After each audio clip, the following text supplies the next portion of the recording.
this little laptop talk, I want to talk about just something that's a background fact that humanity is going to have to feel its way through, is that our rulers, our guiders, our leaders have a very, very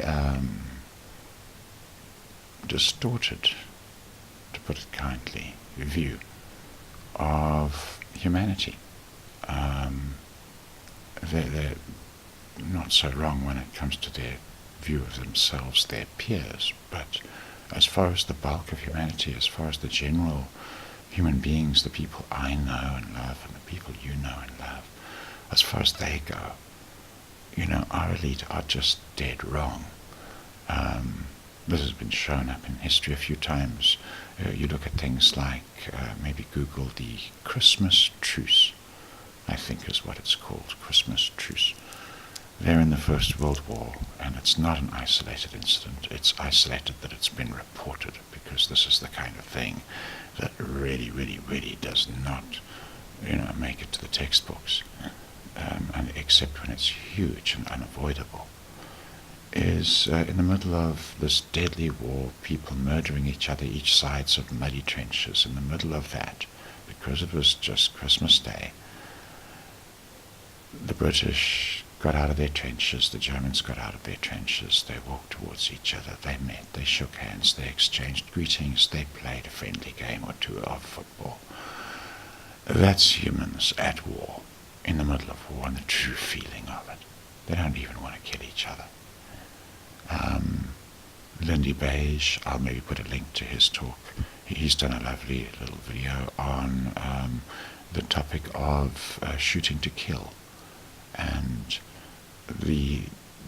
it's very rare. It's a vanishing rarity in an army, actually, in any natural sense. The soldier that aims and actually intends his weapon to kill another soldier directly. Warfare, organically, is mostly a matter of really expressing yourself, waving your weapon, expressing your feelings, maybe running at danger a bit, feeling the rush of that, dissipating your fears. And then we all go home, or we have a beer together or something. That's, the actual human inclination of it.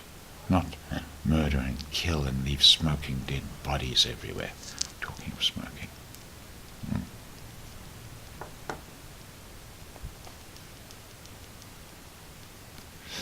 You don't suck on it once in a while, it goes out.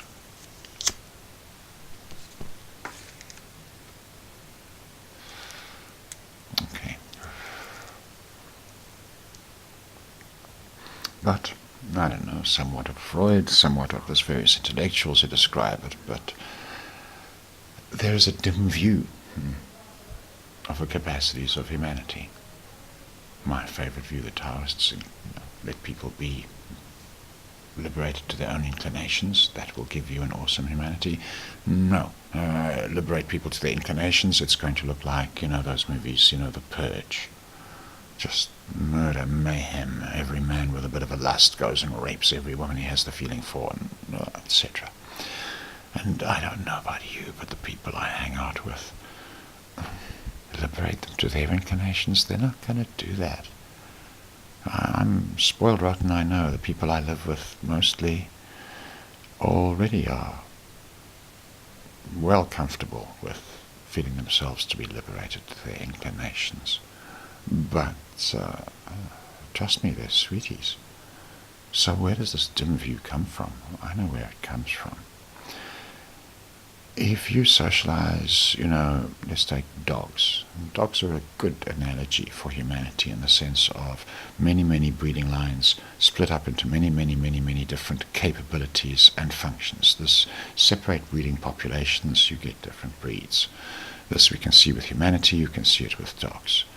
And humans do it closer to the wolf pack within any area. You tend to have a bit of a mix, because you need a mix to function really socially. And when I'm talking about people being free to their inclinations, I mean free to their inclinations to breed a mix of themselves around the place as well.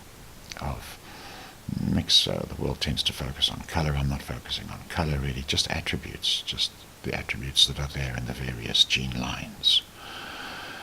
Now, if you select gene lines for aggression, for competitiveness, and you train them for that and breed the ones who respond well to the training and so on, and this is essentially the process the elite have been through over the last couple of 1,000 years. And look at how they do it. They send their children, and I mean, maybe not nowadays so much, because now their ways are so established in the culture, they don't have to send their children to a special place to get these attitudes. These attitudes they have are pretty endemic now. But certainly the generation that currently rules the world, the next generation after that, and the one after that, which would be around about my generation, they were sent to these corporal punishment-based military schools in America, elite boarding schools in England, Europe, and such like, where they are socialized with their peer group. They are socialized with, the other bull terriers. And dog breeders will tell you, a friend of mine has a great point of pride as a bull terrier owner. He has had 3 bull terriers in his household, and all of them continuing to live.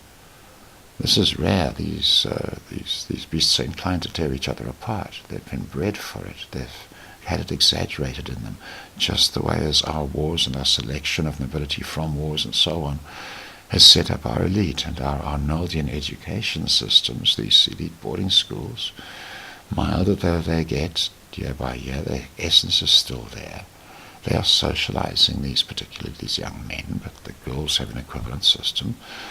They're socializing them in an environment where, yes, release people from the immediate repression and they explode in ugly ways. Release people from the tension of this prison level of control, and wow, they look really unmanageable. And that's where these guys have their impression of humanity. They think, that humanity in general is going to respond like, threatened, bull terriers kept in close confinement. So they've got that view. They're wrong. In the main. They're becoming more right over time as their ways and attitudes become more the standard cultural ways and attitudes. Sure. And what to do about it? Well, I mention it by way of just be conscious of it. And then your response to it is your response to it, not your response to, an analogy of it, an extension from it, or the effects of it. If you see the situation clearly, it can help your navigation of your own life, your own strategy, a little, maybe, sometimes. If you've had that kind of elite education, it's maybe time to go hang out with real people a bit. Do some minor crimes, spend a bit of time, something like that. Go work on a mine, someplace where you find real people with real concerns, with real lives, real survival issues. Learn a bit about what your fellow man is like. Learn how people share when they're threatened. Learn how people love when they're under pressure. That elite boarding school kind of environment thing, that Harry Potter kind of romanticized Harry Potter kind of environment, it's psychological poison of the very, very, very worst kind. It poisons you as a human, and it poisons you against humans, and against the human inclinations and the human ways. It gives us a fair whack of ugliness and inhuman treatment, and general acceptance of, or the occasional necessity for the greater good of really, really ugly things. And when you're feeling triggered by these ugly things in the world, well, we've all been raised in some shadow of that system. So we have feelings put away for later about it, right from our childhood. We have feelings put away for later about authority that isn't authority and isn't respected because it's respectable, because people have found out it's worth listening to. We have that kind of Arnoldian system authority, where your authority is because a badge has been pinned on you, because you've been given a title. That's authority, that you have to respect authority because it's been given, it's been ascribed. That's very inhuman, that's very unnatural. And it's very much the way we do it more and more. So notice that, yes, you're not cuckoo. Your world is like that. The elite do think you're an immature bull terrier puppy, and they treat you as such. And that's because, by and large, you can rely on them to behave like an immature bull terrier puppy, because that's their level of socialization. And look at my other video on the sexual retardation, and that's why they stay there their whole lives long. People in the world in general don't grow up anymore, they just grow old. So they get socialized as children, and then they remain those children the rest of their lives. And the elite, they're stuck in a particularly ugly form of it. I'm not suggesting compassion for them, although why ever not? Poor little buggers. But just in terms of seeing the proportionate and the real of it and its effects in the world, helps you know reactions beyond that, reactions of your own, from your own history. That's for you to feel through. That's your steps towards one day living in the moment, living non-reactively, living responsively. But, yeah, don't go going, well, I must be cuckoo, or get into agreement with it. Yes, people are ugly. No, they're not. People are a completely balanced mix. Just as ugly as they are juicy, and just as horrible as they are a lot of fun. Enjoy them. And don't buy into that view. And sure, we've got a couple of generations more to go at least of elites that hold that view strongly. But if you know any elite kids, show them people are nice. Like that.